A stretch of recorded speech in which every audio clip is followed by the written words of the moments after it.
Decía el profesor que tenía yo de homilética cuando estuve en el seminario estudiando, estábamos preparando o nos enseñaba a preparar el sermón, que el título es algo muy importante porque el título va a crear una expectativa, pero también podría crear una falsa expectativa.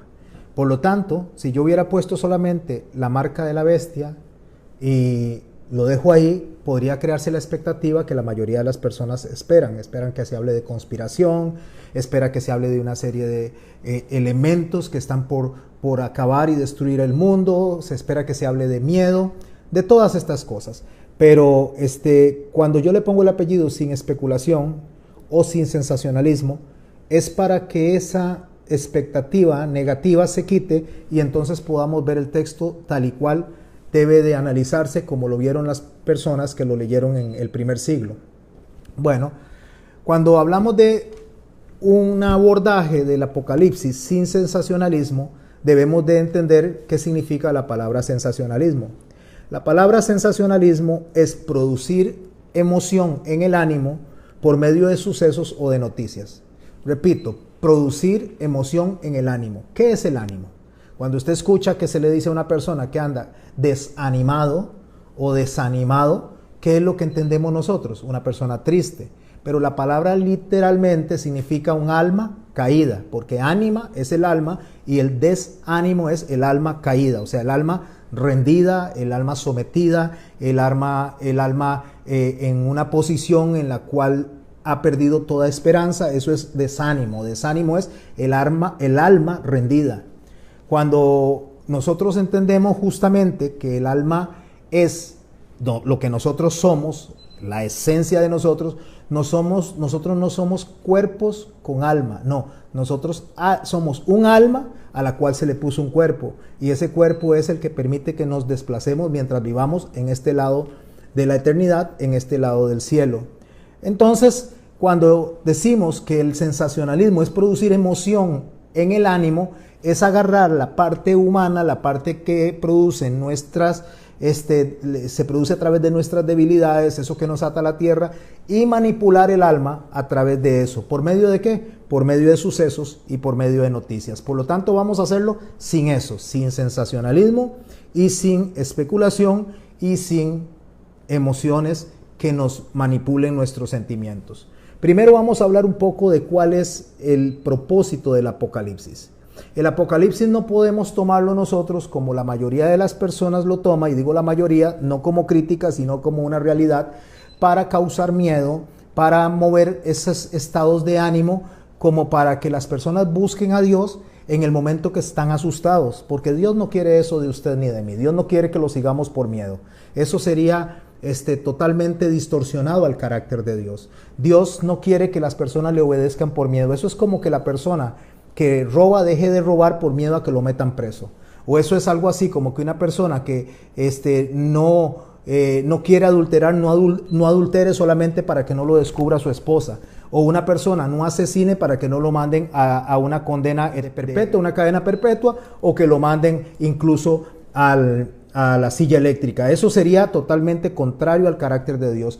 Dios no quiere que usted lo busque por miedo. Dios quiere que usted se acerque a Él, se ponga a los pies de Él por amor a lo que es Él, ni siquiera por lo que Él le puede dar. Dios no quiere que nosotros nos acerquemos a Él por lo que nos puede dar. Eso le llama a Él añadiduras. Él quiere que nos acerquemos por lo que Él es, porque Él es suficiente para ser amado por lo que Él en sí es, porque Él es majestad, Él es soberano, Él es grandioso, Él es todopoderoso, Él es Dios. Y no necesita ninguna otra cosa. No, por eso es que la palabra dice que Dios no acepta cohecho.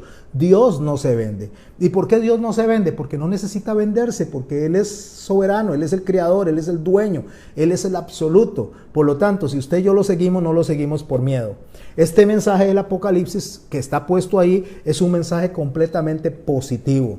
Es positivo porque está justamente dirigido a sus iglesias, está dirigido al pueblo. ¿Que las iglesias estaban haciendo cosas incorrectas? Sí, estaban haciendo cosas incorrectas. Entonces, dentro del mensaje positivo hay un mensaje de llamado al arrepentimiento. Pero ese llamado al arrepentimiento, más que acusar, más que asustar, es un llamado para evitarle a las personas que hagan lo incorrecto y de esta manera se expongan a una disciplina o a la ira de Dios. Y eso, ¿cómo lo sabemos nosotros? Es muy sencillo, porque desde como el texto comienza, el texto termina. ¿Cómo comienza en el capítulo 1 y en el verso 3? Dice, bienaventurados, dice, el que lee, el que comprenda y el que guarde las palabras que están en este libro. Y de esa misma manera termina en el capítulo 22, en el verso 7, bienaventurado. ¿Qué es una bienaventuranza? Una bienaventuranza, una persona bienaventurada no es una persona, como se dice, dichosa o feliz. No. El estado de bienaventuranza no está asociado a nuestro estado de ánimo. O sea, yo puedo estar triste y ser bienaventurado. Podría estar tal vez en carencia y ser bienaventurado. Podría estar enfermo y ser bienaventurado. O podría estar justamente en bastante abundancia y ser bienaventurado. Podría estar completamente sano y ser bienaventurado, porque no es un estado de ánimo, ni tampoco es una forma económica o de salud en la cual yo me encuentro. No, ser bienaventurado delante de Dios es un estatus. ¿Dónde me ve Dios al final?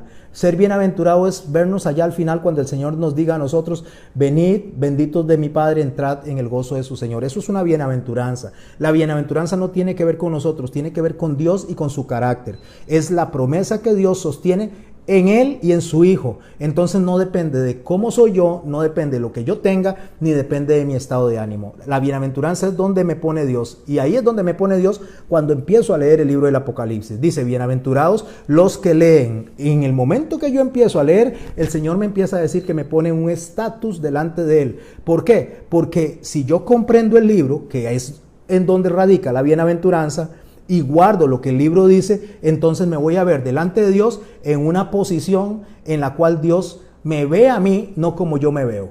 Dios no me ve a mí caído, Dios no me ve a mí triste, Dios no me ve a mí carente. Dios me ve a mí como obra terminada. Y como obra terminada es que Él me llama bienaventurado. Ok, entonces, antes de abordar este mensaje de la Biblia, quiero hablar un poco de las características del enemigo. ¿Quién es el enemigo? Pues por supuesto que Satanás. Satanás es el enemigo, es el que viene y nos engaña a nosotros. Él es mentiroso y él es engañador desde el puro principio. Desde que él comenzó en la tierra a funcionar contra Adán y Eva, él empezó a engañar y él empezó a manipular las situaciones. Así que él es el especialista en engañar. ¿Con qué fin o cuál es el propósito por el cual Satanás engaña? Para desviar la atención de la verdad. Ese es el propósito, desviar la atención de la verdad, ya que esa forma de actuar de él es la más efectiva de sus estrategias. ¿Y a través de qué haces que él desvía la atención suya y mía? A través del miedo, a través de la preocupación, a través del afán.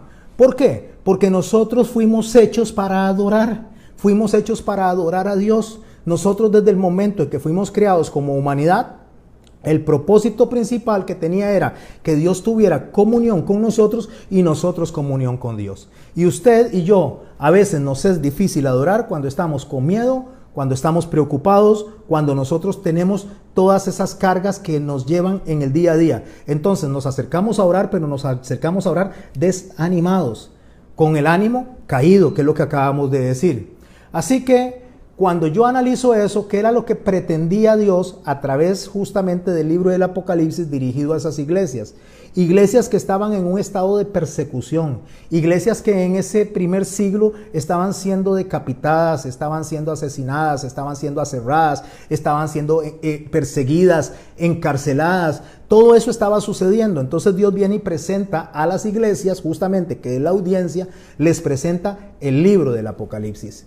A esas personas, a través de nuestro hermano Juan, a cual se le dio la revelación, le da todo el contenido que está para crearles a ellos ánimo, para darles a ellos esperanza, para que ellos se sientan agarrados de la mano de Dios, no para asustarlos, no para ponerlos de rodillas, no para hacerlos a ellos sentirse totalmente destruidos, como que Dios quisiera que la iglesia de Él en ese momento se sintiera peor que cero, o sea, a menos 0, o a menos 10, menos 20 o menos 30. En cuanto al ánimo, no, Dios lo que quiere es que la iglesia, en el momento que lee este libro, a pesar de las circunstancias que está pasando, sienta ánimo. A esa audiencia le dice gracia y paz a vosotros.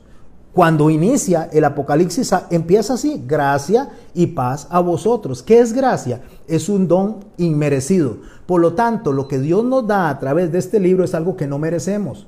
Aún a pesar de nuestras desobediencias, aún a pesar de lo inconstante que somos, aún a pesar de nuestras debilidades, Él empieza diciendo gracia y paz a vosotros. ¿Por qué? Porque quien da la gracia y la paz en el saludo inicial es el que era y el que ha de venir. ¿De quién está hablando? De Jesucristo. Y dice, este es el que tiene los 7 espíritus que están delante de su trono. ¿Cuáles son los 7 espíritus que están delante de su trono? Isaías, en el capítulo 11, en el verso 2, nos ayudan a nosotros a entender este saludo. Porque en Isaías hay una profecía en la que dice que en Jesús, en Jesucristo, en el Mesías, en el Salvador, en el Cordero de Dios que quita el pecado del mundo, reposa el Espíritu de Jehová. Reposa espíritu de sabiduría, reposa espíritu de inteligencia, de consejo, de fortaleza, de conocimiento, espíritu de temor, que sería respeto a Jehová. Esos espíritus que reposan en Cristo es lo que Él quiere trasladarnos a nosotros para que en los momentos de dificultad, en los momentos de aflicción, nosotros podamos asirnos de su mano y salir adelante. Y si usted escucha esos espíritus con el cual nos está saludando Juan a través del Apocalipsis, que están al frente del trono de Dios, todos son positivos, ahí no hay nada negativo. Es sabiduría, es inteligencia, es consejo, es fortaleza, es conocimiento, es temor. Todo eso es los espíritus de Jehová, o los 7 espíritus que están delante del trono. ¿Por qué? Porque justamente cuando el Señor venga, Él va con esos espíritus que lo representan a Él, y no es que son espíritus separados de Él, sino que hay una forma en que Juan explica parte de lo que es el carácter de Dios, dándonos a nosotros, lo mismo que Isaías, la profecía de lo que es el Espíritu Santo operando en nosotros. Entonces, en Apocalipsis 4:5, que es el libro que estamos estudiando en este momento, de una manera muy fugaz, de una manera muy rápida, porque en una hora 20 minutos es muy difícil abordar tanta información, tanto de este libro, pero dice en Apocalipsis 4:5, y del trono salían relámpagos, truenos y voces, y 7 lámparas de fuego estaban ardiendo delante del trono, los cuales son los 7 espíritus de Jehová. ¿De qué está hablando? De un juicio, de un escrutinio, de un análisis a las personas que están ahí en ese momento, y entonces a esas personas que están ahí las está analizando Dios en sabiduría, justamente en consuelo, en compasión, en todo lo que significa Dios. Así que el propósito del libro, básicamente el propósito del libro del Apocalipsis, que nosotros vemos desde que comienza hasta que termina, dice el texto, es para manifestar a sus siervos. Quiero hacer una pausa aquí. Para manifestar a sus siervos, no es a todo el mundo, es a sus siervos. Si usted está ahí, y si usted es hijo de Dios, y si usted es creyente, si usted cree que la sangre de Cristo le salvó, si usted cree que el Cordero vino y murió por usted y resucitó, y le resucitó a usted de los muertos, y le sacó de donde estaba en las tinieblas para ponerlo en la luz admirable, este mensaje es para usted. Este mensaje es para mí, para los que creemos eso, porque es para manifestar a sus siervos las cosas que deben suceder pronto. Y dice, para ayudar. Vea dónde está el destino de este libro, qué es lo que busca este libro, para ayudar a esas iglesias en consuelo y esperanza. Quiero hacer rápidamente un análisis de las palabras. Cuando usted habla, usted trata de hacer énfasis en algunas palabras cuando quiere que el mensaje cobre una dimensión y cobre un sentido y un norte en el cual las personas se ubiquen. Bueno, en toda la Biblia aparece la palabra lago de fuego en 5 veces. En 2 capítulos, 5 veces en 2 capítulos, y solamente en el Apocalipsis. La palabra infierno aparece 13 veces y solamente en el Nuevo Testamento. Pero la palabra salvación aparece 165 veces. Vea la desproporción que hay a la hora que el Señor aborda los temas de castigo y de perdón. Porque mientras que aparece 5 veces el lago de fuego y 13 veces la palabra infierno, la palabra salvación aparece 165 veces. La palabra perdón aparece 172 veces. Y la palabra gracia aparece 281 veces. Pero el centro de la Biblia, el mensaje, el énfasis de la Biblia está en la palabra misericordia, la cual aparece 385 veces. ¿A qué Dios le está dando más énfasis? Si menciona el infierno en 13 ocasiones y menciona la misericordia en 385 oportunidades. ¿No le parece a usted que el énfasis es la misericordia de Él hacia nosotros? ¿No le parece a usted que es el llamado al perdón a través de la gracia de Jesucristo sobre nosotros? ¿No le parece que es para manifestarnos la salvación? Que lo otro es cierto, que existe el infierno y que existe el castigo, pero ese no es el énfasis del libro del Apocalipsis, porque Jesús dijo que nosotros todos ya estábamos perdidos. Él no venía a buscar, Él no venía a condenar al mundo, Él venía a buscar y a salvar, o vino a buscar y a salvar lo que estaba perdido. Así que el libro del Apocalipsis no es un libro de condena, es un libro de manifestar la gracia, la misericordia, el perdón y la salvación de Dios a los siervos, a los que estamos escuchando el mensaje sin sensacionalismo y sin especulación. Ok, hablemos un poquito de cuándo se escribió este libro. Este libro fue escrito allá en el año 96 aproximadamente. Cuando usted analiza los escritos, la mayoría de la gente a veces dice, veamos y leamos los originales.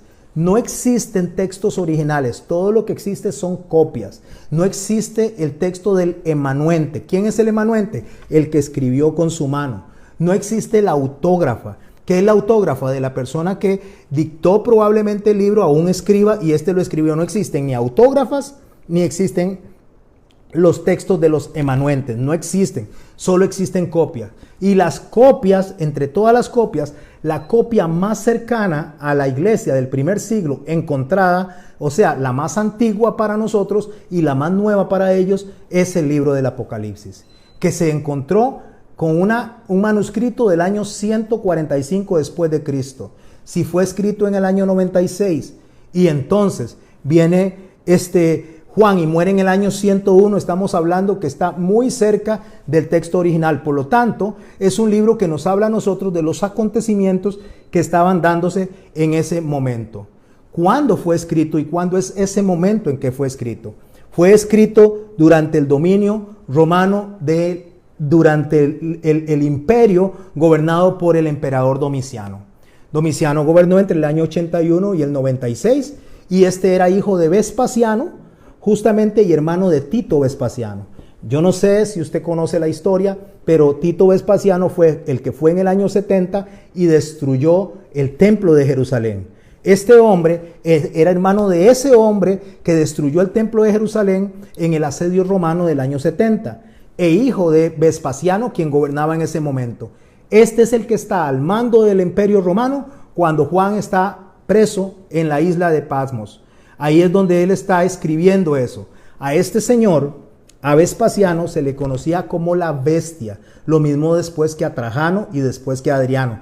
En el ambiente hebreo, en el ambiente de la persecución, a los emperadores se les llamaba como la bestia. Y esto es importante porque cuando usted va al Apocalipsis, usted va a oír mencionar bestias.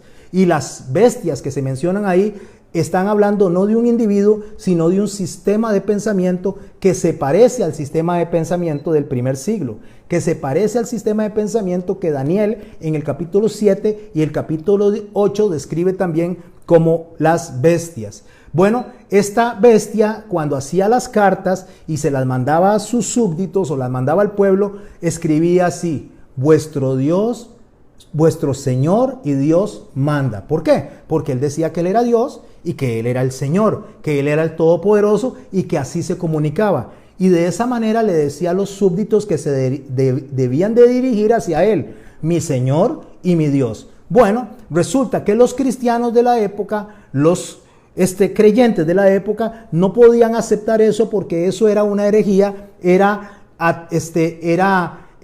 adorar un Dios que no es Dios, y para el efecto de los romanos ellos eran ateos. ¿Por qué eran ateos? Porque ellos justamente lo que estaban haciendo era no adorando al Dios oficial del imperio. ¿Quién era en ese entonces? Vespasiano. ¿Quién era posteriormente? Trajano. Pero vamos a concentrarnos en el tiempo en el cual estamos hablando cuando el Apocalipsis fue escrito por nuestro hermano Juan. Por eso es que Juan, cuando esto se está dando y se está escribiendo, Juan no podía y Dios no iba a tener el carácter que muchas personas piensan de agarrar un libro para asustar a la gente. No, estaban siendo perseguidos por la bestia, estaban siendo asesinados por la bestia. Entonces, el documento que se escribe es un documento de esperanza, es un documento de positivismo, es un documento de enseñanza, es un documento de presentar a Cristo como el Salvador. Por eso es que él dice, yo tengo las estrellas en la mano y tengo los candeleros, el que había muerto y el que resucitó, lo cual dice, tengo el poder sobre la vida y sobre la muerte. Eso es esperanza, eso es compasión, eso es misericordia, lo que Dios está manifestando, que le está diciendo a la gente, yo soy y en base a lo que ustedes están pasando, yo los voy a sacar adelante, yo los voy a rescatar, yo les voy a enseñar a ustedes cómo sostenerse. Por eso es que él dice que el que persevere hasta el fin es sostenerse en las promesas que él está dando. Juan, como embajador de este pacto que Dios está estableciendo, escribe por la dirección del Espíritu Santo con un propósito: animar a la iglesia primitiva, darle a ellos la fidelidad inquebrantable, que se recuerden siempre de la benevolencia, de la misericordia y del amor de Dios. Ese es el propósito que Juan tiene. No tiene otro propósito, no tiene un propósito de asustar, no tiene un propósito de control, no tiene un propósito de manipulación como hoy en día y durante muchísimos años, durante muchísimos centurias se ha hecho esto. No sé, podría ser desde el año 500, 600, no sé desde cuándo, pero se ha usado este libro como un libro de control, como un libro de asedio, como un libro de crear miedo. ¿Para qué? Para usar la estrategia de Satanás justamente de desviar la atención de la adoración correcta que Dios quiere. Eso es lo que está ocasionando esto. El género del libro sí es profético y no podemos sacar eso, pero nosotros no podemos quitar el contexto histórico para no diluir justamente el mensaje en un montón de sensacionalismo y con una connotación errada. Lo que nosotros tenemos que es irnos no solo a ese libro, sino a la advertencia que nuestro Señor Jesús hace cuando nosotros venimos y abordamos este libro. ¿Qué dice Jesús en el capítulo 24 cuando habla de los últimos tiempos? Una de las cosas que él enfatiza es: se levantarán falsos cristos, dice, falsos profetas, y harán señales y prodigios, de manera que engañarán si fuere posible. Cuando dice si fuere posible, lo que indica es que a los escogidos, a las personas que se preparan, a las personas que leen el libro y que leen la Biblia de la manera correcta, no los van a poder engañar. Si usted está aquí sin buscar especulación, sin buscar sensacionalismo, todo lo que está pasando, que son eventos ciertos, que estamos en tiempos difíciles, pero no lo va a engañar, porque tiempos difíciles han habido desde el año 70 para la iglesia, desde la persecución de Trajano, desde la persecución de Adriano. Siempre ha habido persecución, tanto para la iglesia cristiana como para el judaísmo. Y esa persecución todavía se sigue dando de diferentes maneras y en diferentes dimensiones. Por lo tanto, yo lo que tengo que ver es que no me engañen a través de decirme que lo que está pasando justamente me debe provocar a mí un acercamiento a Dios porque me asuste y me acerque a Dios por miedo. No se acerque a Dios por miedo, acérquese a Dios porque lo ama, acérquese a Dios porque lo respeta, acérquese a Dios porque lo quiere honrar, no por miedo, porque usted puede tener mucho miedo y acercarse a Dios, y podemos usted y yo acercarnos de la manera incorrecta y encontrarnos al final al Señor diciéndonos a nosotros: apártense de mí, hacedores de maldad. ¿Por qué? Porque la motivación por la cual yo me estoy acercando a Él es incorrecta, no es la correcta. Por esa manera es que Satanás trata de distorsionar la verdad para que usted y yo tengamos miedo. Porque si usted y yo tenemos miedo, entonces adoramos a Dios de la manera incorrecta, de la manera desasociada a lo que Él quiere. ¿Cuándo comenzó esto? Esto no fue ayer ni antier, esto comenzó desde el Génesis. Esa manera, esa astucia con que Satanás trabaja. Allá en el Génesis, en el capítulo 1, si usted lo quiere buscar más tarde, en el capítulo 3, si lo quiere buscar más tarde, ahí dice que la serpiente era astuta más que todos los animales. ¿Y sabe cómo empieza el discurso de la serpiente para la humanidad del momento? Con que Dios os ha dicho que no comáis del árbol, del huerto, de todo árbol del huerto. Entonces le dice la serpiente a Eva, le dice, sabe Dios que el día que de él comáis, escuche, serán abiertos vuestros ojos y aquí está el engaño, seréis como Dios.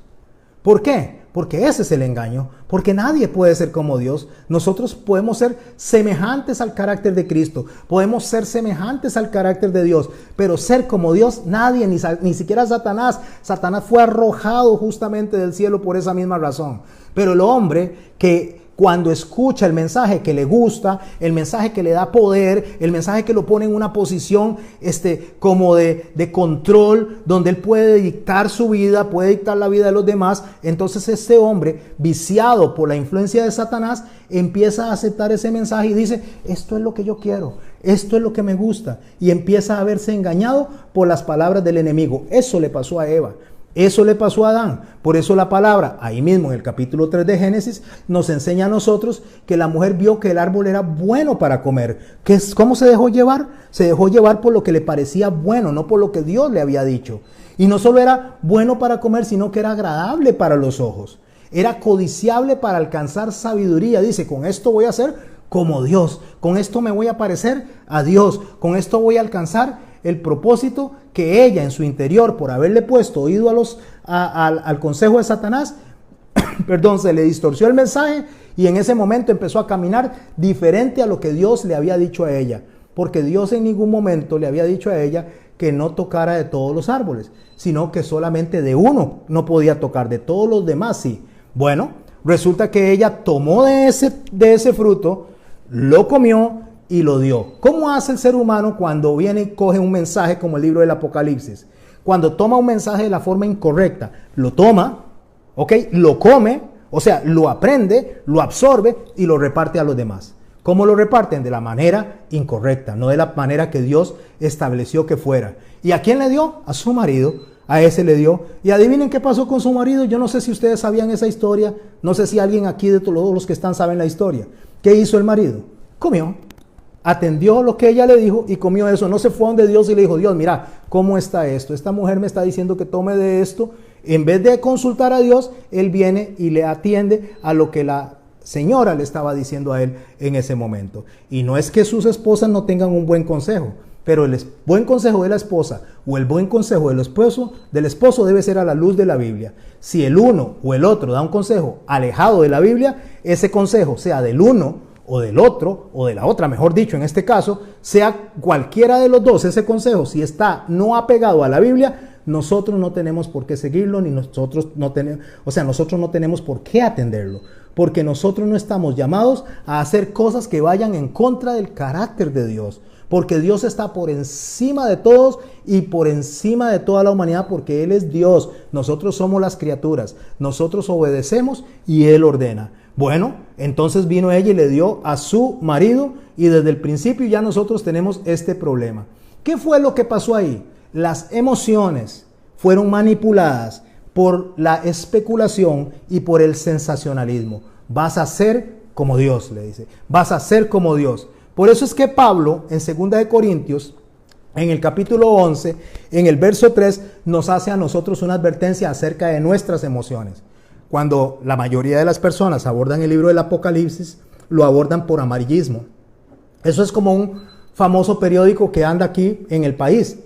Y ese periódico lo que pone son puras cosas amarillistas, solo cosas sensacionalistas. Y a veces inventan cada cosa y la gente compra ese periódico justamente por todo el sensacionalismo. Entonces, la mayoría de las personas compran la idea que Satanás pone a través de bocas de personas sensacionalistas del Apocalipsis para alejarnos de ¿qué? Recuerde lo que dijimos al principio, para alejarnos de la correcta adoración a Dios. Así que mis hermanos, entonces Pablo dice en ese capítulo 11, verso 3 de 2 Corintios, temo, dice, que como la serpiente con astucia engañó a Eva, vuestros sentidos, ve, ahí está la emoción, vuestros sentidos sean de alguna manera extraviados de la sincera fidelidad a Cristo.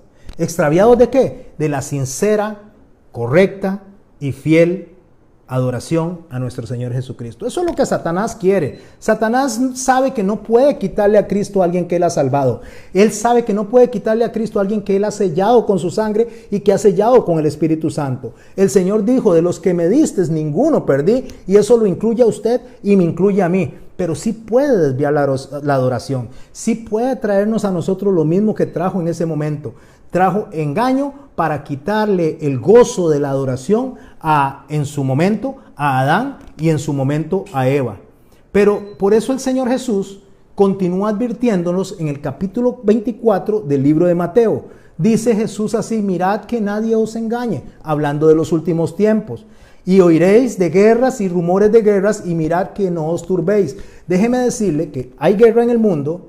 Hubo guerra hace 100 años, hubo guerra hace 500 años, hubo guerra hace 1000 años, hubo guerra en el año 70, y hubo guerra todavía al principio de la humanidad, cuando Sargón I, que fue el primero que organizó los sistemas de guerra, en los tiempos de Nimrod, este Sargón I atacaba a los pueblos vecinos, les robaba los alimentos, les robaba las cosechas, y cada año él venía y atacaba a ellos de una forma organizada. O sea, guerras siempre han habido, rumores de guerra siempre han habido, pero el Señor por eso nos aclara a nosotros, oiréis de guerras, rumores de guerras, y mirad y no os turbéis, porque es necesario.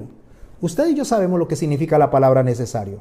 Es imprescindible, es vital, es algo que tiene que suceder, no va a dejar de suceder porque usted y yo no querramos, va a suceder. Por eso es necesario que todo esto, dice que las guerras, los rumores de guerras, dice, es necesario que todo esto acontezca, pero aún no es el fin, y marca que eso es el principio de dolores.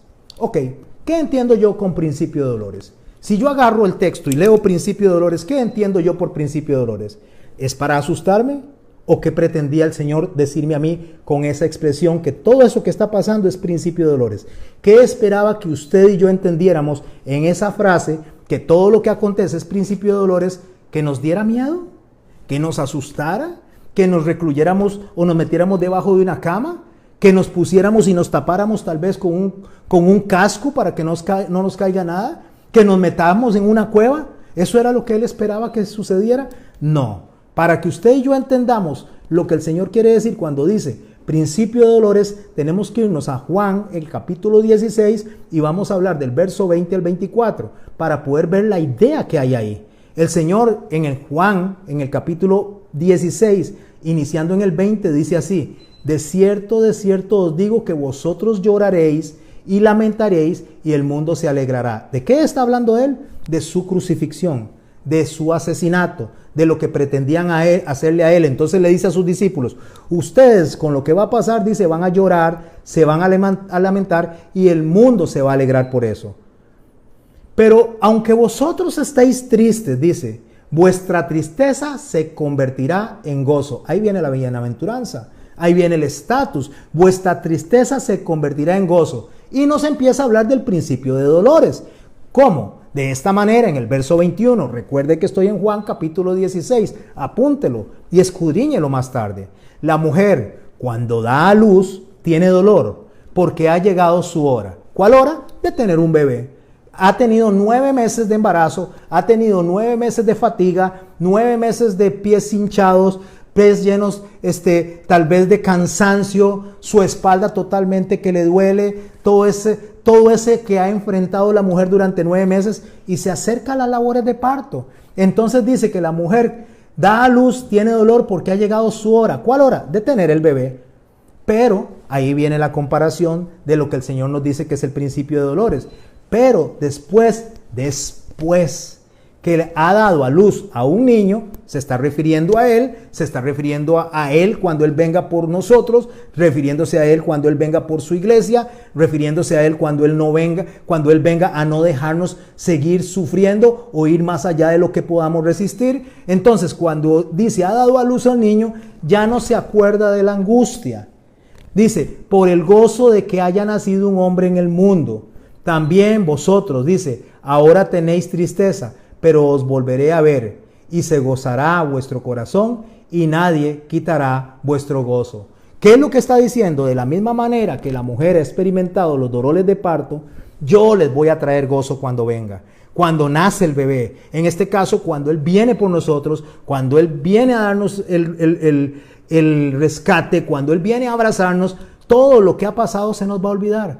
Ahora, usted me pregunta, ¿y cuándo se va a dar ese rescate? Los que han muerto en Cristo. Mire, mi hermano y mi hermana, la vida es de altibajos. Hoy estamos arriba, hoy estamos abajo. Hoy estamos en problemas, mañana estamos en abundancia. Así es la vida, es cíclica. Usted se va a la Biblia y no encuentra a nadie que no haya vivido de esa manera. Incluso los apóstoles fueron perseguidos, pero también tuvieron buenos tiempos. Los profetas fueron perseguidos, pero también tuvieron buenos tiempos. Esos son los altibajos, esos son los sistemas que nosotros podemos llamar y comparar al embarazo. Tiempos buenos y tiempos difíciles. Pero todos esos tiempos buenos y tiempos difíciles se olvidan cuando vienen los tiempos de bonanza. Y todos nosotros tenemos tiempos de bonanza. Tenemos tiempos en los que estamos bien y tenemos tiempos en los que estamos mal. O a veces estamos enfermos y a veces estamos completamente sanos. No, mi hermano, no, el Señor no nos está diciendo que no vamos a pasar por aflicción, pero el Señor está diciendo que cada aflicción que pasamos nosotros nos pone de cara justamente al gozo, a poder ver al niño nacer. En este caso es que Él va a venir, pero en toda la vida que usted y yo experimentamos esos altibajos. Eso es algo natural para el creyente y para el no creyente. Solamente que el no creyente espera en impaciencia, en queja, espera sin esperanza, y nosotros los creyentes sabemos y podemos esperar en esperanza, en paciencia y confiados en esa misericordia de Dios que aparece 385 veces en la Biblia. Eso es lo que quiere el Señor, que nosotros entendamos. Pero entonces, ¿por qué Satanás quiere robarle el gozo a usted? ¿Por qué Satanás quiere que usted esté triste? ¿Por qué Satanás quiere que usted se levante desanimado? Que usted no quiera ni siquiera orar, que usted no quiera ni siquiera acercarse a Dios, pero ni siquiera para darle una alabanza. ¿Qué es lo que Satanás pretende con eso? Muy fácil. Satanás lo que quiere es que al no poderte robar la salvación, al no poderte robar el sello del Espíritu Santo, te roba el ánimo, te engaña y te quita el ánimo. Y la palabra de Dios, que fue escrita para dar esperanza, se está utilizando actualmente y durante mucho tiempo, por muchas personas, gracias a Dios no por todas, para desanimar a la iglesia. Y nosotros tenemos que usar esto para animar a la iglesia, para darle a la iglesia la motivación correcta, porque cuando la persona viene y se desanima, produce lo que se conoce como infamia delante de Satanás. ¿Qué es la infamia? Es la pérdida del honor o pérdida de valor o incapacidad de acercarse a Dios. No por Dios, es por mí mismo, porque yo me limito en mi angustia, me limito en mi tristeza. Por eso es que cuando Adán pecó, lo primero que él hizo fue esconderse. Ese es el estado de infamia, es la vergüenza. El Señor le dijo, ¿dónde estás tú? Lo puede leer en el mismo capítulo 3 de Génesis. ¿Dónde estás tú? Y él le dijo, como estaba desnudo, dice, cuando te escuché, me escondí. Algunos textos dicen, tuve vergüenza. ¿Qué es lo que hace usted y yo? ¿O qué es lo que hacemos nosotros cuando nosotros sabemos que estamos haciendo lo incorrecto de Dios? Nos escondemos. Tal vez no físicamente, pero en la oración, en la adoración. La mayoría de las veces cuando una persona ha caído por sus emociones, por esa estrategia de Satanás de engañar, no se acerca a Dios y dice, no, yo no me voy a acercar a Dios porque pequé, porque me enojé, porque grité, porque le hablé feo a mi esposa, porque hice lo incorrecto. No, mi hermano, es cuando más tenemos que acercarnos a Dios. Y Satanás quiere que usted se sienta culpable, que usted se sienta totalmente vil, que se sienta sintiendo que no es nada delante de Dios y se aleje de esa adoración. Eso es estar en un estado de infamia, eso es estar en un estado de vergüenza. Por eso es que David, cuando él escribe el Salmo 54, en el verso 4 nos dice esto: no temas, pues no serás confundida. Hablándose de quién está hablando David, justamente le está hablando a su pueblo. No serás confundida y no te avergüences porque no serás afrentada, sino que te olvidarás de la vergüenza de tu juventud. ¿Cuál es la vergüenza de la juventud para el pueblo? ¿Cuál es la vergüenza de juventud para la iglesia? Lo que pasó en el Edén, esa vergüenza en que Adán se escondía, decía, oí tu voz y como oí tu voz y sabía que estaba desnudo, me escondí. De esa vergüenza que Dios quiere rescatarnos, de esa infamia que Satanás nos pone a nosotros, es que quiere rescatarnos. Esta es la manifestación del Señor para decirle a su pueblo, y le dice a usted y a mí que somos también su pueblo, nos dice: no se escondan, no se avergüencen, yo vine a librarlos de eso. Vine a librarlos de esa culpa, porque mi sangre es poderosa, mi sangre los limpia de todo pecado, y póngale de todo pecado, nada se sale de ahí, los limpia de todo pecado. Entonces dice, esa afrenta de la viudez no tendrá más memoria. ¿Cómo de la viudez? Porque cuando Adán y Eva, que eran la esposa del Señor en el Edén, se separaron, justamente tuvo que morir Jesús para resucitar, para restablecer esa amistad con su pueblo, para restablecer esa amistad con la humanidad. Entonces dice, no te acordarás justamente de la viudez, de esa afrenta, de la viudez que tienes en tu memoria. En el verso 5 de Isaías 54 dice, porque tu marido es tu hacedor. O sea, como Dios es nuestro esposo, como Dios es nuestro marido, Él nos rescata de esa infamia, Él nos rescata de eso. ¿De qué estamos hablando? Recuerde, ahorita voy a cerrar. Usted podrá decir, pero ¿de qué está hablando, pastor? No iba a hablar del Apocalipsis, no iba a hablar de la marca de la bestia. Sí, pero necesito poner esta base fundamental para que entendamos el mensaje que está en Apocalipsis capítulo 13. Porque tu marido es tu hacedor, Jehová de los ejércitos es su nombre, y tu redentor, el Santo de Israel, Dios de toda la tierra será llamado. ¿Por qué dice eso? Porque lo que pasó en el Edén será borrado a través de nuestro Señor Jesucristo. Pero David sabía en ese mismo salmo que el pecado que él tenía siempre le iba a estar acusando. Por eso él dice, mi pecado está siempre delante de mí. Porque cuando usted y yo fallamos, el pecado nos acusa. Mira lo que hiciste. Es que mira lo que hiciste. Si sos hijo de Dios, mira, si no hubieras tomado esa decisión, si no hubieras comprado eso, si no te hubieras metido en esa hipoteca, si no te hubieras metido en esa deuda, si no hubieras ido con esos amigos, si no hubieras ido a esa fiesta, si no hubieras dicho que sí, si no, todo eso nos acusa constantemente. Y el Señor dice, yo vine a liberarlos de eso. Yo vine a liberarlos de esa culpa, porque yo vine a liberarlos para que ustedes tengan un corazón gozoso, que me adore en espíritu y en verdad. Espíritu es con la conversión, con el sello del Espíritu Santo, y en verdad es con el verdadero conocimiento, no con sensacionalismo ni especulación, y no por miedo tampoco. Así que, mis hermanos, cuando ya llegamos con esto que puse en la mente hasta el Apocalipsis, encontramos que antes de leer este capítulo 13, David dice en el verso 51, devuélveme el gozo de tu salvación y espíritu noble me sustente. Devuélveme el gozo de mi salvación. ¿Sabe que Dios pretende que cuando usted lee el Apocalipsis suceda? Que cuando usted lee todo ese libro tan hermoso suceda. Que vuelva el gozo de la salvación, que vuelva el gozo, no que se asuste, no que tenga miedo, sino más al contrario, que vuelva el gozo, que logre ver a un Dios que le da a la palabra misericordia un énfasis tan importante y tan enorme, que está aplastante sobre 13 veces que menciona la palabra infierno. Porque justamente la palabra de misericordia, la palabra de gozo, la palabra de perdón, la palabra de salvación aplastan las palabras negativas. Por eso es que termina el libro de Malaquías con maldición, pero empieza con bendición el libro de Mateo. Empieza con Jesucristo el libro de Mateo, porque Dios siempre nos trae a nosotros la bendición. Él dice, aquí está la bendición. Yo quiero que estén bien. Yo quiero que los hombres estén bien. Pero cuidado, mis hermanos, porque entonces algunas personas asustan y las otras personas se alejan totalmente del carácter de Dios en la disciplina. Pero la disciplina de Dios viene a consecuencia de que nosotros venimos y hacemos lo incorrecto delante de Él. Ese es el llamado del Apocalipsis. Es el llamado que le hace a las iglesias. Arrepiéntanse, arrepiéntanse, arrepiéntanse. Yo soy el que vivo, el que he muerto y el que resucité. Yo soy el alfa y omega. Yo soy el principio y el fin. Yo tengo las estrellas, yo tengo los candelabros, yo soy el Dios todopoderoso, yo soy el yo soy. O sea, está diciendo, por encima de lo que sientes, por encima de lo que vives, por encima de lo que estás experimentando, yo soy el Dios todopoderoso y tiene el control sobre todo. absolutamente sobre todo. Con eso es que llegamos al capítulo 13 para estudiar nuestro texto áureo, donde en el capítulo 13 él empieza hablando de las bestias. ¿Cuáles bestias hablaba él? Las mismas que habla en Daniel. Habla de la bestia con cabeza de 10 cuernos, que lo que está hablando es del sistema romano.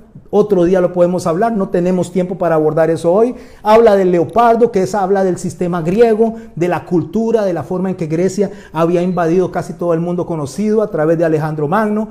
Habla del oso, que es el sistema medo-persa, lo pueden leer justamente en Daniel capítulo 7 y capítulo 8.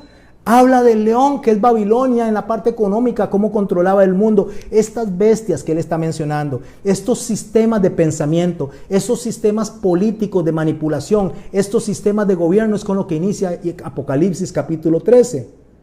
Y entonces dice que a esos sistemas se les permitió hacer guerra contra los santos y vencerlos, o sea, contra la iglesia. ¿Quién lo permite? Dios, que es todopoderoso. Pero le dice, pero a estos dice que les dio autoridad, dice, para poder ejercer sobre toda lengua, sobre toda tribu y sobre nación. Dice, estos adoraron justamente, los moradores de la tierra adoraron a esas bestias o a esos sistemas. Pero lo que dice en el verso 8 de Apocalipsis capítulo 3 dice, cuyos nombres no estaban escritos en el libro de la vida del Cordero. Los que adoraron a la bestia no son los escogidos. Los que adoraron a la bestia no son las personas que Dios selló. Los que adoraron a la bestia no son las personas que tienen un corazón para adorar. Los que adoraron a la bestia son las personas que viven por miedo, que no creen en Jesús, que se acercan a Jesús porque les evite el dolor. Nosotros, si nos acercamos al Señor por lo que Él es, por lo que Él significa, porque Él es santo, porque Él es poderoso, porque Él es el Señor de señores, el Rey de reyes. Si usted se acerca por eso al Señor, el Señor nos dice esto. Nos dice muy claramente en sus palabras, dichas por Él en ese momento. En el mundo hallaréis aflicción, pero no teman. Yo he vencido al mundo. Lo cual nos indica a nosotros es que, igual que comienza el Apocalipsis, de esa misma manera Él dice, yo tengo el control sobre todo lo que está sucediendo, no teman, no tengan miedo. Yo soy el que soy el que los sacó de Egipto en su momento, soy el que abrió el mar de par en par, soy el que vino y puso una nube para guiarlos justamente durante el día y una columna de fuego para guiarlos durante la noche. Yo soy el que pudo vencer a Faraón a través de 10 plagas. Yo soy ese allá y yo soy ese hoy en el 2020. Yo soy el mismo, no he cambiado, yo soy inmutable. Oh pueblo de Israel, yo soy Jehová, soy el que era, el que es y el que ha de ser. Por eso es que Él dice y escribe a su pueblo, escribe las cosas que eran, que son y que han de ser. Y ese que dice que los que estaban escritos en el libro de la Biblia, de la vida del Cordero, no se inscribieron, no aprobaron esa conducta, dice, ese es el que nos advierte a nosotros que esta bestia, que ese sistema hacía que pequeños, grandes, ricos, pobres, libres y esclavos se les pusiera una marca. Y escuche, mi hermano, no podemos olvidar lo que dijo en el verso anterior, que no pasó a los que estaban escritos en el libro de la vida. Le está pasando a los que no están escritos en el libro de la vida. Yo no puedo desasociar este verso del otro, porque si yo desasocio este verso del otro, sí tenga miedo. Pero si usted lo mantiene en conexión con lo que el Señor dice, que Satanás intentará engañar a los escogidos, pero no va a poder, porque el Señor a través del Espíritu Santo nos va a guiar a nosotros, entonces voy a entender que en esas personas pequeñas, grandes, ricos, pobres, libres y esclavos, no estoy yo. Y espero que no esté usted. Y que usted diga, yo no estoy ahí. Yo no me voy a rendir a ese pensamiento. Yo no me voy a rendir a esa idea. Porque yo le pertenezco a Cristo y Cristo es mi Señor, mi soberano, mi Salvador. A esas personas, dice, se les puso una marca y preste atención la marca. Una en la mano derecha o en la frente. No dice en la mano derecha y en la frente. En la mano derecha o en la frente. ¿Por qué? Porque la mano derecha significa acción, significa conducta y la frente significa pensamiento. Eso justamente lo que está diciendo, va a dominar las acciones de la persona y las formas en que piensa la persona. Dice, y ese justamente que está esa marca que se le pone en la mano derecha y en la frente, tiene un propósito, que ninguno pueda comprar ni vender, sino el que tuviese la marca o el nombre de la bestia.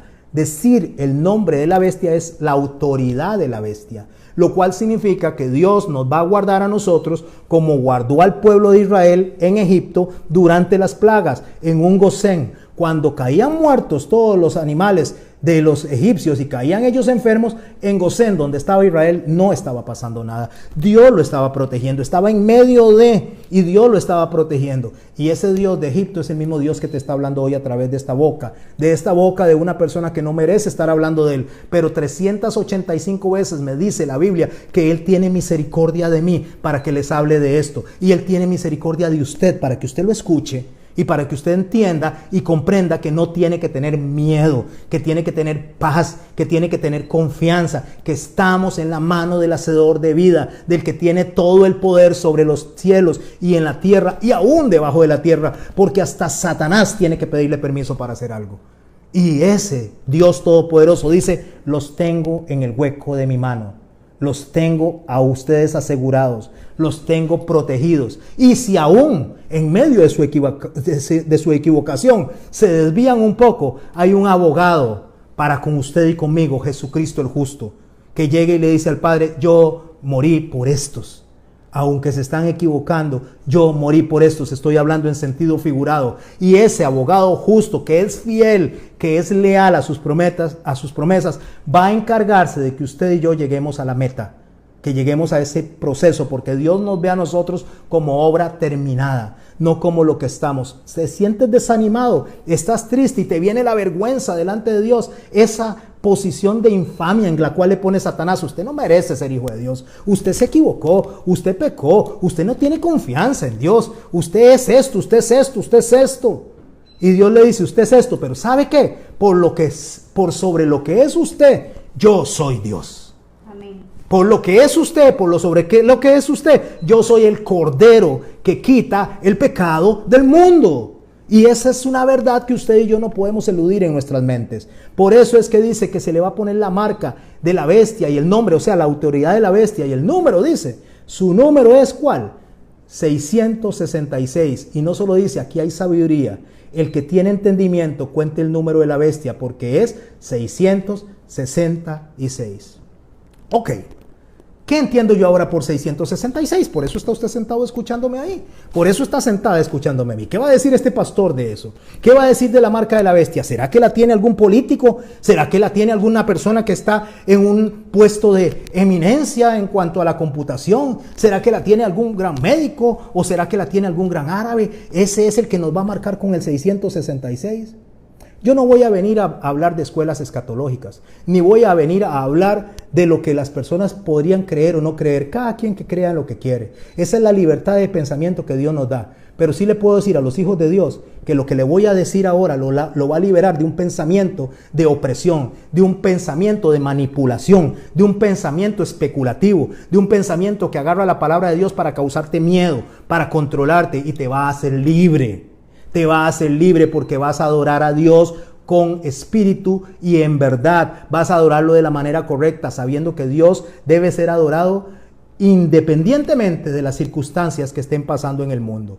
Cuando en Lucas capítulo 11, 20 dice que por el dedo de Elohim, por el dedo de Dios, dice, se echó demonios, o Jesús echó demonios, no es el dedo físico. Lo que significa es que por la autoridad y la voluntad de Dios se echaron demonios. Eso es lo que está diciendo, no el dedo físico. Dios es espíritu. Entonces, lo que está diciendo es que en la autoridad de Cristo, en la autoridad de Dios y en la autoridad del Espíritu Santo, esas personas fueron sanas.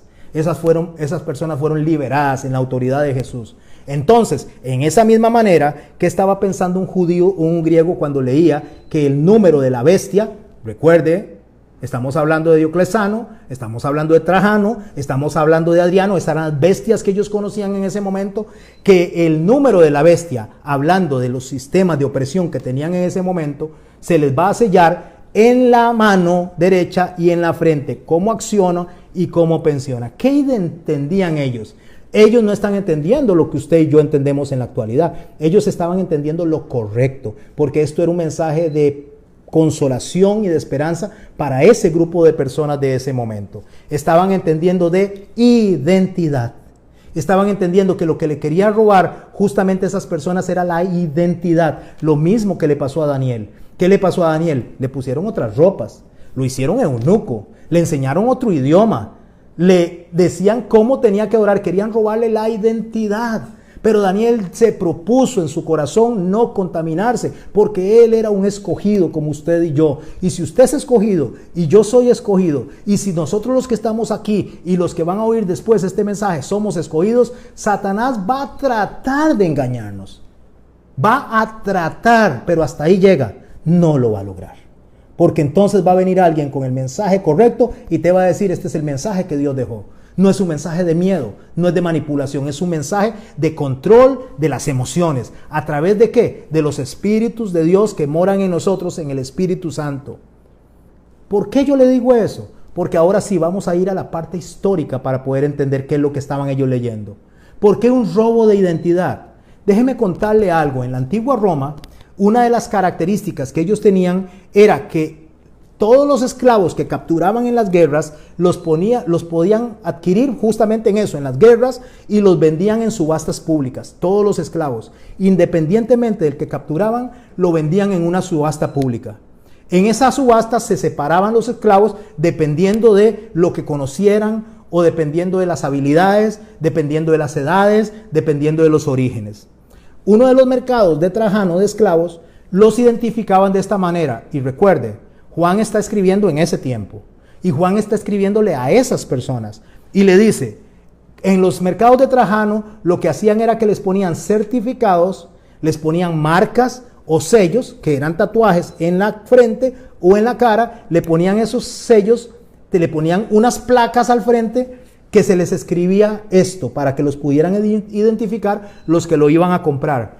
El nivel de perfección, o sea, si eran ingenieros, si eran maestros de obras, si eran carpinteros o si eran personas que se dedicaban a la agricultura, les ponían eso al frente. También le ponían su calidad. Cuando digo su calidad es la fortaleza, lo que físicamente estaban, su origen, de cuál de todas las ciudades de Roma o de cuál de todos los pueblos que fueron conquistados por Roma venía esta persona para saber qué idioma hablaba también. El estado de salud, se ponía el carácter, la inteligencia de las personas. Por eso a Daniel se le vio 10 veces mejor que los demás, porque se les examinaba qué tan inteligentes eran. Se les examinaba la educación y todo eso se ponía en ese cartel. Toda esa información era la que tenían los compradores. Es como cuando usted va a comprar un televisor y usted pide todo, a ver qué es lo que trae este televisor. Todo eso lo voy a analizar. Bueno, de esa misma manera, lo que era para los esclavos se dividían por secciones y así valía cada uno. Pero había un sello muy particular. Había un sello que se conocía como el sello de la infamia. Y eso, mi amado hermano, y esa, mi amada hermana, es lo que usted debe leer en este libro. No importa lo que vaya a pasar más adelante, si llega el anticristo, si llega la bestia, porque usted y yo deberíamos de entender que el sello de la infamia no se nos va a poner a nosotros porque no vamos a estar. Pero hoy en día, si yo acepto el mensaje incorrecto, yo podría tener el sello de la infamia. Se le conocía como el sello de la vergüenza. ¿Qué hacía Adán cuando pecó? Se escondía. ¿Por qué? Porque tenía vergüenza.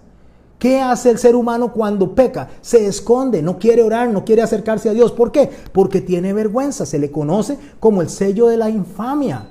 O sea, este sello solamente se le ponía a un grupo de personas, los cuales no se sometían al imperio, los cuales no aceptaban las reglas del imperio. Ese sello de la infamia hacía que estas personas fueran muy baratas y que cuando los compraban, el que los quería comprar los pusiera en trabajos forzados, y estas personas por lo general iban a morir en los trabajos forzados. En la placa decía esto, en el sello de la infamia decía esto. Voy a leerlo en latín, yo no hablo latín, ni siquiera pronuncio latín, así que espero poder decirlo correctamente, y si no, me disculpan los que hablan latín.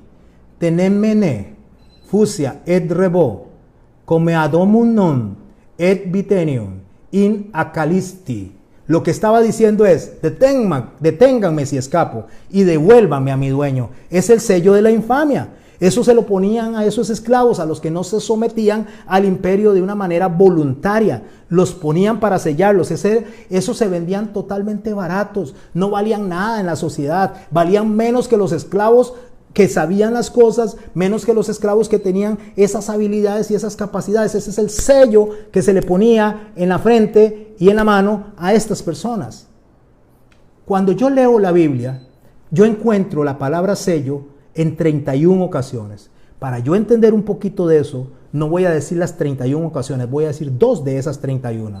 En Génesis, en el capítulo 38, 18, dice así: entonces Judá dijo, ¿qué prenda te daré? Ella respondió, tu sello, tu cordón, tu báculo que tienes en tu mano. Y él se lo dio y se llegó a ella y ella concibió de él. ¿De quién está hablando él? De Tamar. Así es, ¿verdad?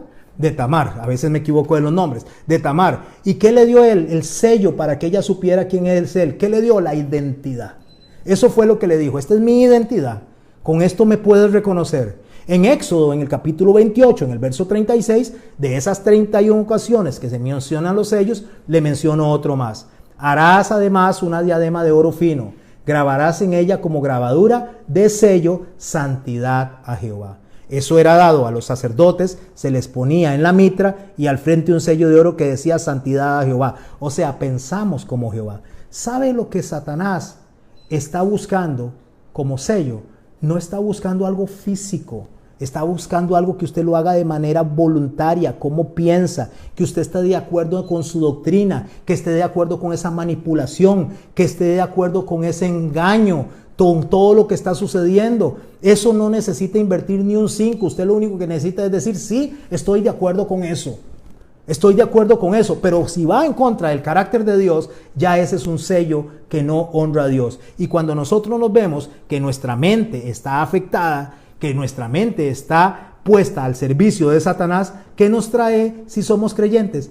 Infamia, nos trae dolor, nos contrista, nos desliga, nos desvía de la adoración de Dios. Por eso es que cuando Dios viene a la Odisea en el capítulo 3 del libro del Apocalipsis, el mensaje a la Odisea es este. Y déjeme decir cuál es el mensaje a la Odisea. El mensaje a la Odisea es la iglesia de los últimos tiempos. Es a la que estamos viviendo ahorita. Entre Filadelfia y la Odisea. Esta iglesia que estamos viviendo nosotros, este es el mensaje para esa iglesia.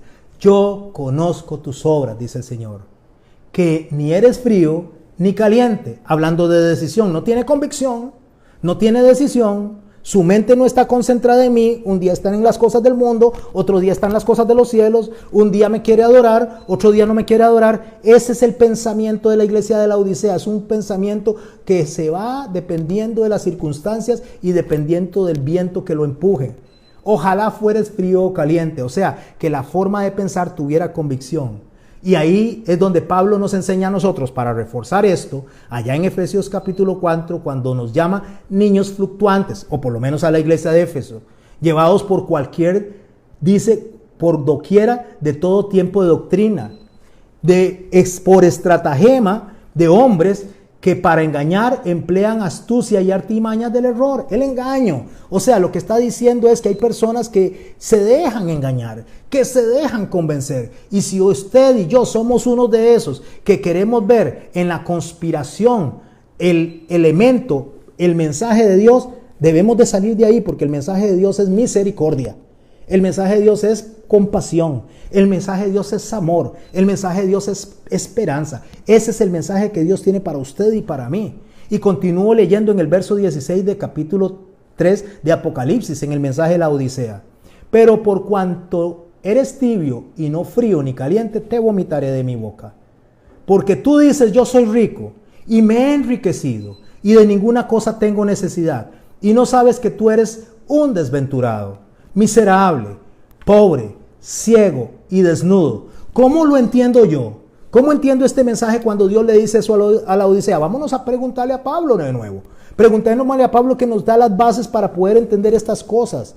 Pablo, en 2 de Timoteo, en el capítulo 3 y en el capítulo 2, cuando escucha él no escucha este mensaje, pero cuando se refiere a este tipo de idea que tiene el Señor, de que nosotros decimos no tenemos necesidad de nada, se refiere a este grupo de personas de esta manera. Segunda de Timoteo, capítulo 3, verso 2. Porque habrá hombres amadores de sí mismos, avaros, vanagloriosos, soberbios, blasfemos, desobedientes a los padres, ingratos, impíos, sin afecto natural, implacables, calumniadores, interperantes, crueles, aborrecedores de lo bueno, traidores, impetuosos, infatuados, amadores de los deleites más que de Dios. A esos es a los que el Apocalipsis le dice en la Odisea, a esos a los que dice que están diciendo no tengo necesidad. ¿Por qué no tienen necesidad? Porque se aman a sí mismos y no aman a Dios. Porque se sienten bien con lo que tienen y no le importa lo que Dios establece como pensamiento. Es el pensamiento, es como yo pienso. En estos momentos, cuando las personas llegan y dicen, los hijos de Dios, y llegan y dicen, no tengo necesidad de nada, yo todo lo tengo todas las riquezas, tengo todo, Dios nos viene y nos da un estate quieto. Y el estate quieto es para que veamos que sí tenemos necesidad. ¿De quién? De Él. Necesitamos de Él. Porque no importa si usted tiene plata, eso se va en cualquier momento. No importa si tiene salud, eso se va en cualquier momento. No importa si usted tiene casas y carros, eso se va en cualquier momento. Pero lo que no se le va a ir a usted es la salvación que el Señor le dio, porque está sellado una vez y para siempre. Amén. Y cuando esa salvación se encuentra en ese momento decaído, desanimado, el Señor viene y dice, sí tienen necesidad de mí. Y entonces cuando usted se encuentra necesitado de Dios, usted se olvida todo eso. Y en esos dolores ve nacer a Jesucristo en su mente. La mente de Jesucristo nace y te trae gozo y te trae paz. Y ya todo aquello que era tan importante, ya no es importante. Ahora la importancia es agradar a Dios. Nos saca de ese estado de infamia. Por eso es que Él recomienda en el verso 18, por tanto, concluye nuestro Señor, yo te aconsejo que de mí compres, no del mundo, sino de mí. No que vayas a las personas de afuera, sino en mí. Búsqueme a mí, busque el reino de Dios y su justicia y todo lo demás vendrá por añadidura. Entonces dice, yo te aconsejo que de mí compres, ¿qué? Oro refinado para que seas rico y vestiduras blancas para vestirte. Eso es santificación, eso es acercarse a Dios sin tener vergüenza, sin estar desnudos como estaba Adán. Tuve miedo, Señor, te oí, tuve miedo y me escondí porque estaba desnudo. No, ahora te voy a poner ropas blancas, ahora te voy a vestir, te voy a poner, ¿para qué? Dice, para que no se descubra la vergüenza de tu desnudez, para que no se descubra lo que estabas haciendo, te estabas alejando de mí, porque ese sello te lo estaba poniendo Satanás para que el día que murieras te presentaras delante de mí con vergüenza. Cuando yo pudiera hacer el escrutinio que te voy a hacer como hijo, porque la salvación no se te puede robar, pero se te estaba robando la posibilidad de adorarme de la forma correcta. Y yo te voy a vestir, te voy a poner ropas espléndidas para que eso no pase, para que cuando estés delante de mí escuches las hermosas palabras de nuestro Señor Jesucristo y te diga, venid benditos de mi Padre, entrad en el gozo de su Señor.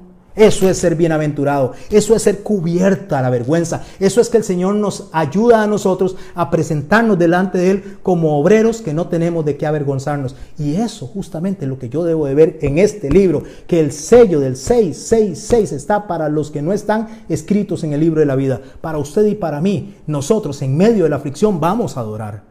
En medio de la escasez vamos a adorar. En medio de la abundancia vamos a adorar. Y como dijo Job, he de recibir de Dios lo bueno y no lo malo. No. En todo esto dice, no pecó Job. ¿Por qué no pecó Job? Porque dijo, bendito sea Dios en todo esto. Mi hermano, estás pasando por aflicción, bendice a Dios. Estás pasando por dolor, bendice a Dios. Estás pasando por necesidad, bendice a Dios. Y cuando bendices a Dios, el Señor tiene una promesa más para ti. Él honra al que le honra. Y eso es una promesa de Dios. Por eso dice, te aconsejo que de mí compres eso. Por eso Pablo nos enseña a nosotros en Efesios 4, continuando con el verso 17, nos dice, esto pues digo y requiero en el Señor, está hablando nuestro hermano Pablo, que ya no andéis como los otros gentiles, que andan en la vanidad de su mente, en la forma de pensar, el sello, en el pensamiento y en las acciones, teniendo el entendimiento entenebrecido, o sea, desviados, o sea, desasociados de la adoración, ajenos de la vida en Dios por ignorancia, por la ignorancia que en ellos hay, por la dureza de su corazón. La dureza es falta de arrepentimiento, falta de reconocer que necesitamos de Dios, los cuales después que perdieron toda sensibilidad, o sea, una conciencia que se cauteriza, se entregaron a la lascivia para cometer avidez de toda clase de impurezas.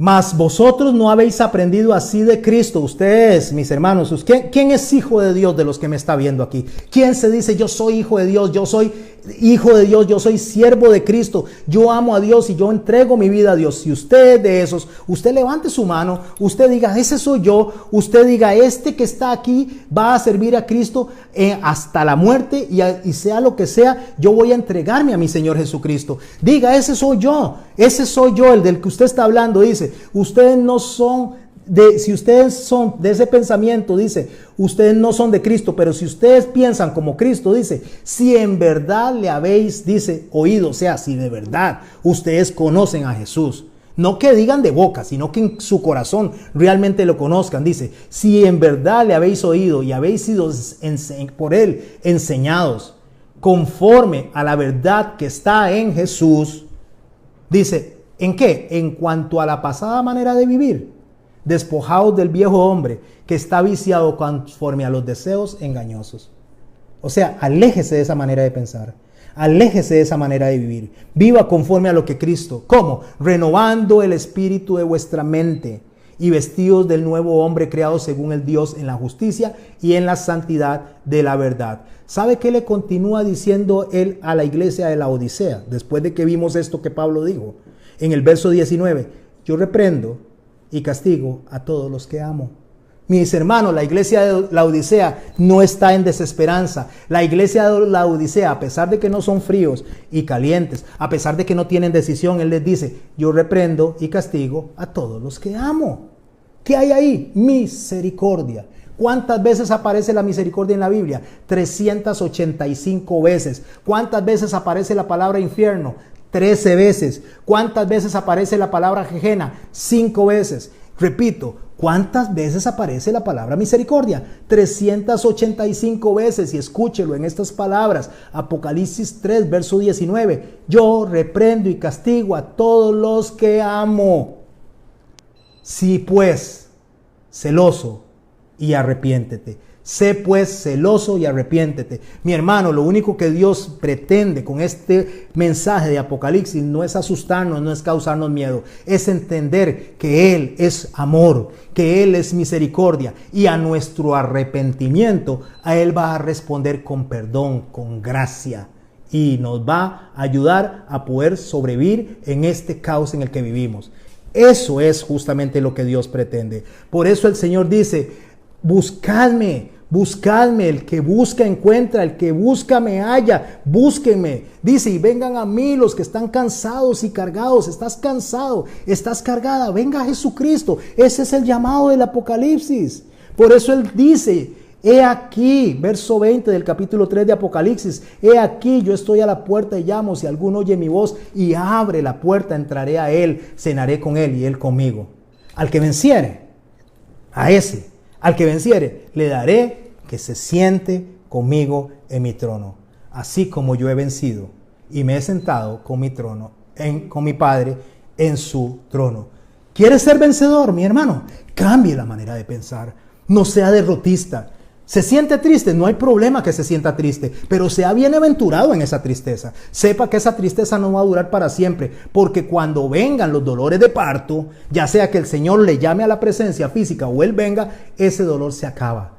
Pero podría acabarse antes, sin necesidad ni que se muera, ni que el Señor venga todavía. Podría acabarse porque su mente y su corazón se conectan al hacedor de vida y usted puede entender y comprender que a Dios no se le ha salido nada de control. Dios no ha perdido el control absolutamente en nada. Él sigue teniendo el control de su vida y de la mía a pesar de lo que nosotros estemos viviendo. Por eso el Señor cierra diciendo, el que tiene oídos, oiga lo que el Espíritu dice a las iglesias.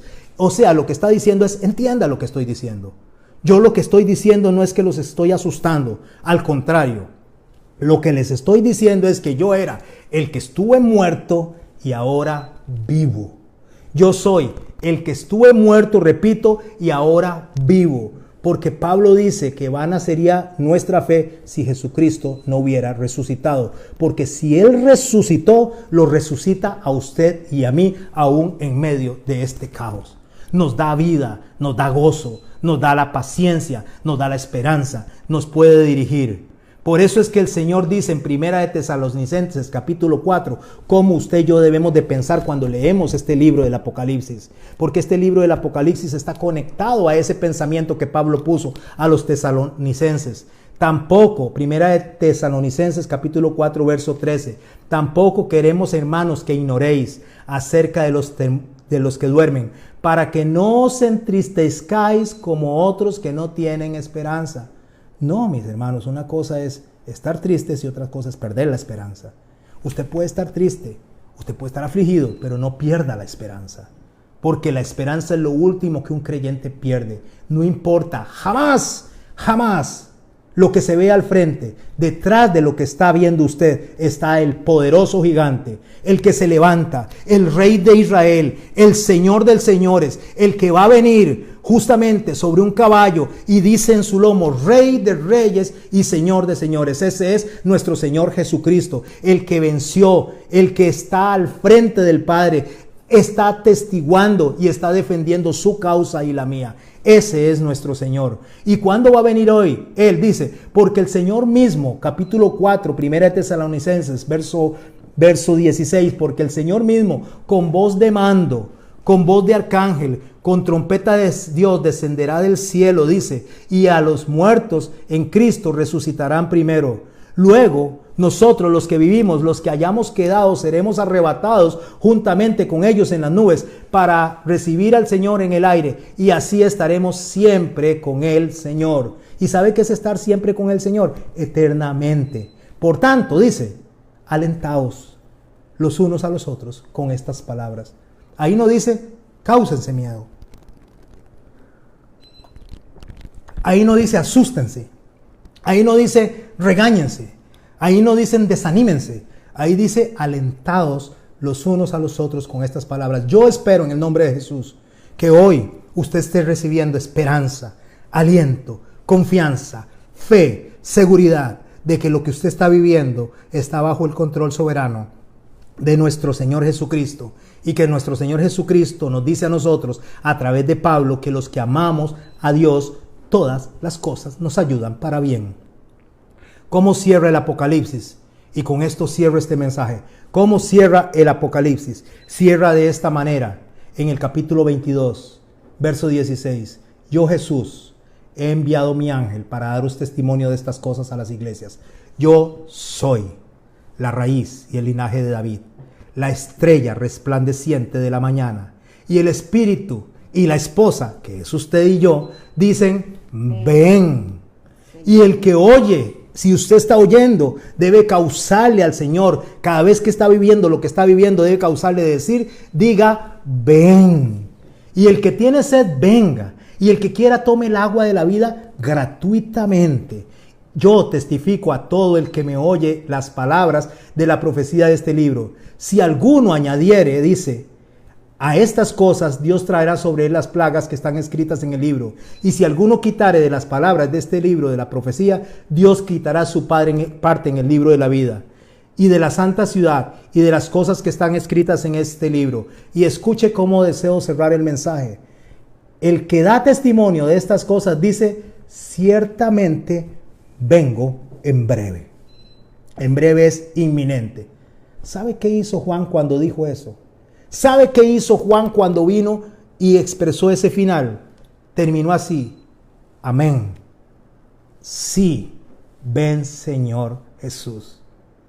La gracia de nuestro Señor Jesucristo sea a todos vosotros, y termina diciendo amén. Así sea. Mis hermanos, este es el mensaje. Si usted venía buscando especulación, si usted venía diciéndole que algún presidente es el anticristo, si usted venía esperando que yo le dijera que la conspiración nos va a llevar a nosotros a ser marcados con algún chip, yo no estoy preocupado en eso, ni estoy ocupado en eso. El mensaje que yo le tenía para hoy, para usted, que Dios puso en mi corazón es que Dios te ama, que tiene misericordia por ti y que no te preocupes por eso, Preocúpate no por conocer al anticristo, preocúpate por conocer al Dios que tienes que agradar. Preocúpate por conocer al Dios que tienes que adorar. Ocúpate del Dios que te está llamando y te está diciendo, vengan a mí los que están cansados y cargados y yo los haré descansar. ¿Y sabe qué hace Dios cuando un corazón contrito y humillado se acerca a Él? No lo desprecia, lo recibe, lo abraza, le da la mano, lo sube a la barca o lo levanta y le dice, ¿dónde están los que te acusan? Yo tampoco. Vete en paz y no peques más. Acérquese al Dios que no te está asustando. Acérquete al Dios que no te está manipulando. Acérquese a Dios que le está diciendo, vengan a mí los que estén sedientos y yo les daré de beber.